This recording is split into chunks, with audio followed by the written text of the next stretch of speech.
Good evening, everyone, and thank you for tuning in. This is Natasha with Joanne's Garden. Hey, for all my Coleus lovers out here and those that collect Coleus, guys, this right here is a Fishnet Coleus. Look how beautiful and stunning it is. Look at the colors. It's almost like a lime green. Got that deep plum purple, and then some of them get that little magenta color going on with it, guys. This is a must-have. Low maintenance, easy to care for. It grows like 2 to 3 feet high, 2 to 3 feet wide, guys. Absolute must-have if you want that pop in your garden to brighten up your garden. This is a must-have, guys.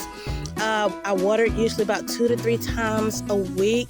Also, this is a perennial and hardiness zones 10 and 11.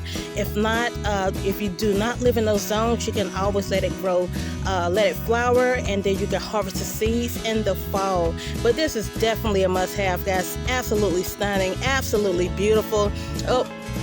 So it is prone to little nets, but and little bites here.